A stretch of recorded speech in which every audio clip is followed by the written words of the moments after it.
Graham, good to see you again. I'll start with Saturday and the goal that never was. Yeah. Have you had an apology about that at all?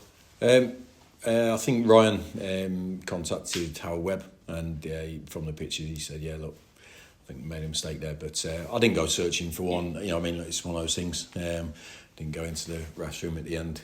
I think the picture is quite clear that it was over the line. They missed it, and we move on. So it's we can't do anything about it now. So I won't try. Obviously, it will be frustrating, disappointing. Didn't get 3 points that we've all seen you've earned, really. But lots to take away from that game and the way you went about your business. Yeah, certainly from, I think I spoke after the game about the need for a composure about us as a team, and not leaving ourselves open to anything that would make the day worse. But we're still having that attacking threat, which we obviously did in the second half. Especially, I thought the first half was a difficult game for us, and I think we have to give the opposition credit for that. And then try and overcome it. But once we understood what we had to do better, we did it better, and we were the dominant team in the second half. I think they only had one shot in the second half against us, and obviously we scored the goal. So another day we win 1-0 out of a really tough fixture, and we're all very pleased. There's still things for us to improve, and we've spoken to the players and shown them these bits and pieces which we have to do in possession more than anything. I thought defensively we looked really strong, but in our possession, I thought in the first half we didn't show enough courage in getting on it and trust with each other. I thought the second half we did, and we got the momentum in the game. So as I said to the players on Monday when we spoke to them about it, we are still a new, evolving team, and there's plenty to come from us. But what I'm delighted with is we've picked up 4 points from 2 games against 2 other promotion hopefuls, and we still think there's a lot more to come from our team. So I think that's how we have to look at it. On that point of being a new and evolving team, to throw in an age-old discussion, which we've spoken about, all of us in this room, playing at Valley Parade, teams visiting, game plan, dark arts, however you want to describe it, trying to frustrate you as opposition, get the crowd frustrated as well. As part of that evolution as a new team, is part of that learning how to deal with that for players that maybe haven't experienced that before, and doing that as a collective? Yeah, it's not just the players that haven't experienced it before. I think it's also the players that have been here, and probably we haven't been good enough to overcome that enough times. So it's not just the new players learning about it, it's also the players that we've had since I came in, and obviously previous, to do it better and handle it better. So that's what we're trying to do. I think we did do that in the second half.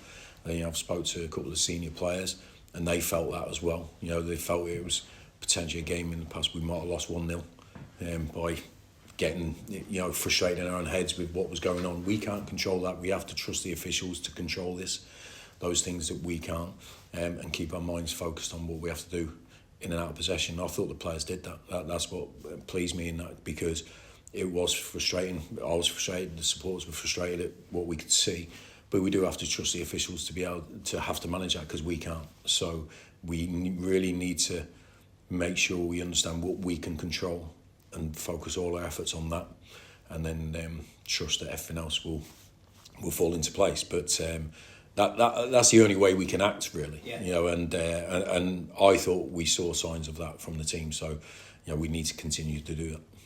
On that front of the officials, I know in seasons gone by, managers, players will get briefed by PGMOL and the referee association, or whatever that group is, and how they're going to approach the rules that they want to implement for this season. Have you had a meeting about that? Has there been any sit down with officials at the start of the season? We did. A couple of refs came in to see us all as a squad, and then obviously we had the managers meeting that was re-emphasising those points to the managers. So I've been in 2 of those meetings so far. It's that thing that it's easier said than done, and sometimes I think there was an incident last week when the keeper goes down. the referee's powerless to do anything else. He has to stop the game. He has to do that. You know what I mean? He could see what was happening, but he can't do anything else. So, you know, I have sympathy for him on that score where, well, what can he do? You know what I mean? I don't get it. I think you know, that's where it is. So they have tried to, they do understand these things go on. And listen, like I said, I've been in the game 35 years, and I did it at times to win games and stuff like that. You know, as a player, I mean, so it's just one of those, and we just have to be good enough to overcome all those tactics, and that's how I see it. So, but yeah, the refs, I think they're aware of it, but also I think sometimes things go against us because of perceived influence of our home support. You know, so I think you know, the goal could have been evidence of that, or an example of that, I should say, where no, I'm not getting swayed by the crowd. It wasn't in. If I'm not sure, you know what I mean. And I think that sometimes comes into play as well. So, but it's it's impossible for us to control. You know, so we have to focus on what we can. Yeah. I don't for 1 minute think any of those officials last week did anything on purpose. That's the honest truth. Away from that, team news wise, how are you shaping up going into Saturday, and more pertinently, how's Verdane at the moment? Verdane's still he's on the grass, but he's still not with us. He's doing some technical work. It's just part of the protocol of coming back from the concussion or potential concussion, and so he won't be available for this weekend. We do envisage him being available for next weekend. So that's where it is. It's steady progress, I would say. The rest of the boys, we played a bounce game yesterday, so all the players who didn't play Saturday played 90 minutes yesterday and did very well. So I was really pleased with that, and the output and how they committed to the game. That was excellent. So, you know, we've probably got 18, 19 players who have played 90 minutes in the last 4 or 5 days. So the squad is generally in a really good place. Is Callum Johnson in and amongst those players that played 90 minutes? No, he's unfortunately the only one that he had a reaction to something on Monday.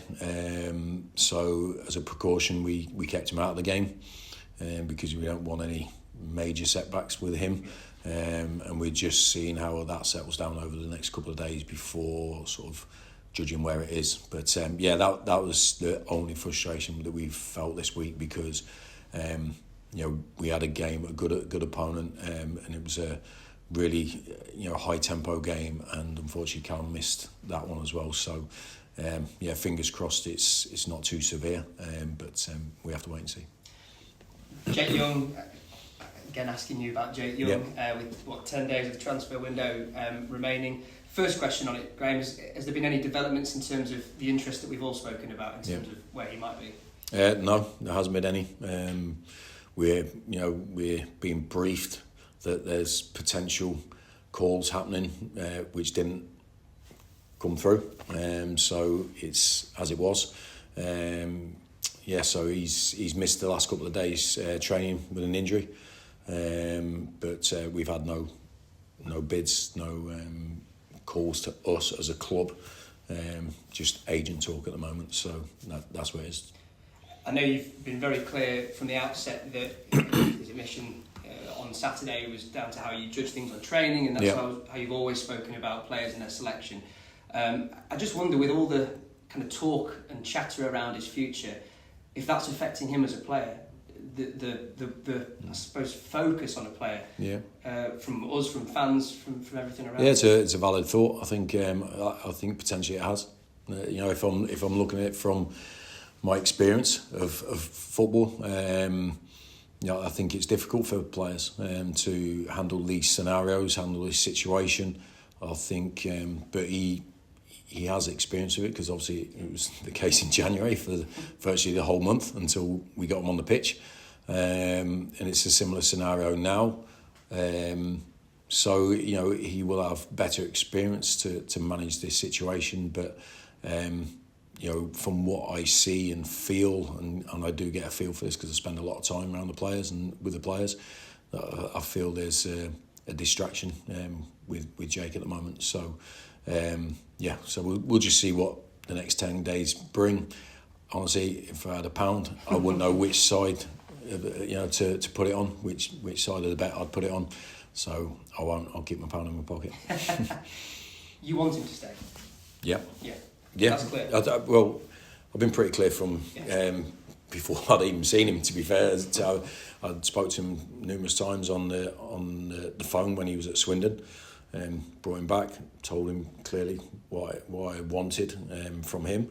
Unfortunately, he got the injury which took him out for the rest of the season, which no one could have foresaw. And the scenario is still the same. I still feel he's a very good player that could help us win games. But I'm not completely in charge of his thoughts, and so I think right now I have to take a step back from that scenario and focus on players who are absolutely 100% focused on winning games for Bradford, and that's where my focus is on right now. I just wanted to try and delve into the dynamics somewhat of how this unfolds, maybe for clarity for fans to understand, in terms of you want him to stay. Yeah. You've made that quite clear, but are you somewhat helpless if the player decides he wants to leave? You don't want a player staying who's shown that he wants to leave. Yeah, I'm not helpless, because ultimately he's got a contract, and he's got a 2-year contract, and we said, well, you're staying here, but also have to weigh up the what we're trying to achieve here and what it takes to achieve here. And it is full commitment, it is full focus, it is teamwork, it is the whole shebang. And if I feel a player can't get to those levels because he's distracted or he feels like he should be somewhere else, then we have to, as a club, and it's not just me, it's me with David, Ryan and Chris, and make a decision we feel is for the benefit of the club. I made a decision in January, or we made a decision in January, for the best option for the club was for Jake to stay here, and we had serious bids.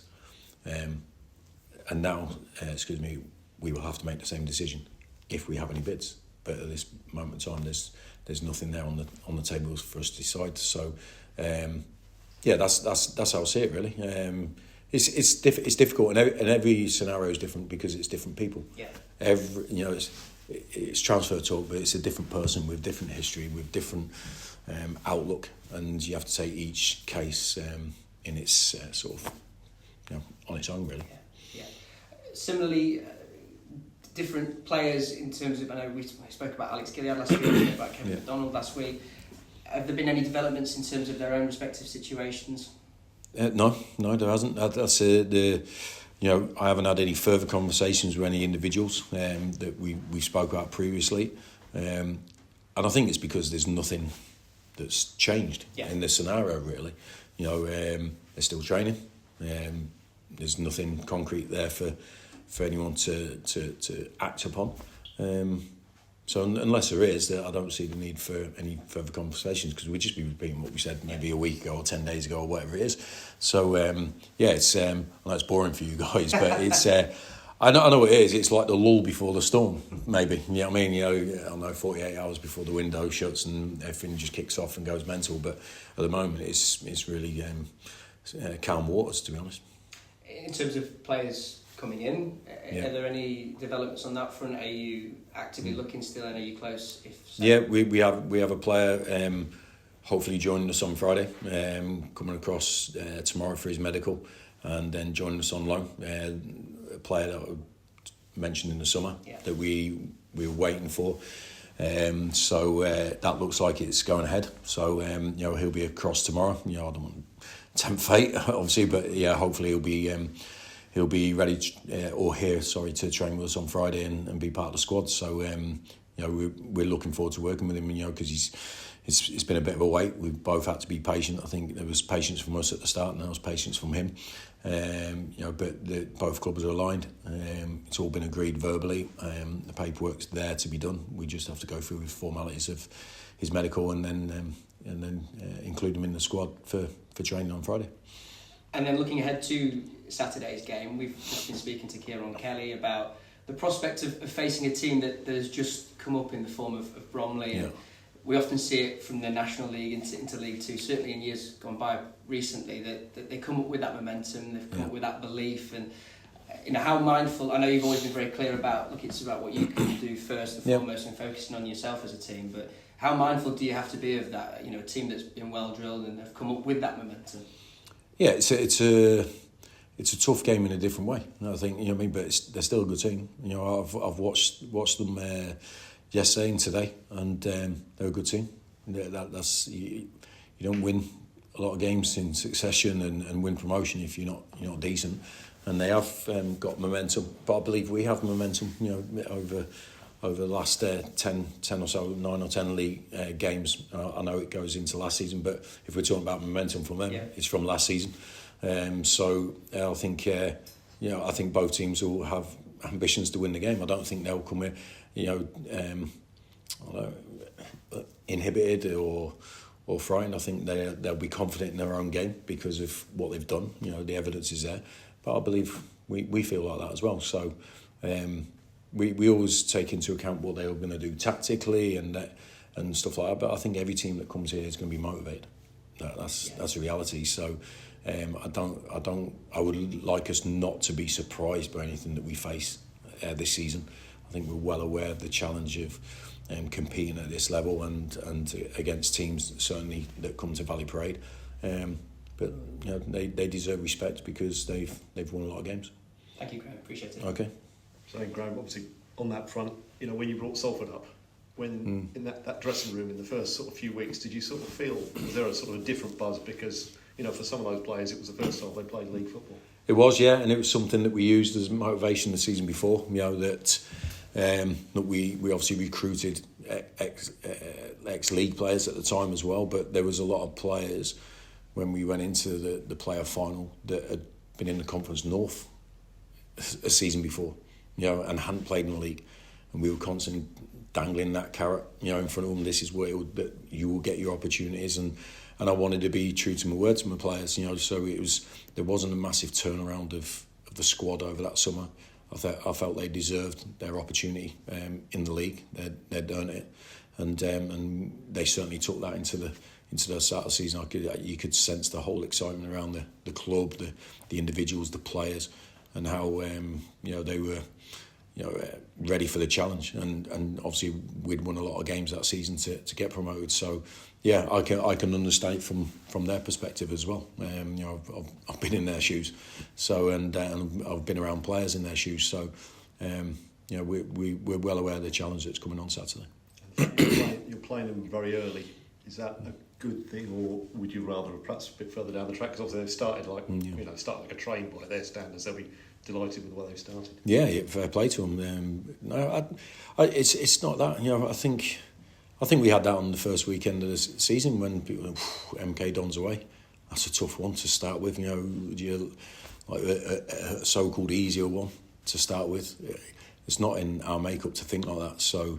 And I think you saw that from the result that we got, is because we were fully confident going in. If we consider ourselves to be potentially one of the better teams in this league, why are we fearing anyone at any stage of the season? We have to take on all comers at all stages of the season and be prepared to try and win a game of football. So I don't think there's any benefit or hindrance playing at this stage of the season. We're going to have to play everybody. So let's just crack on there.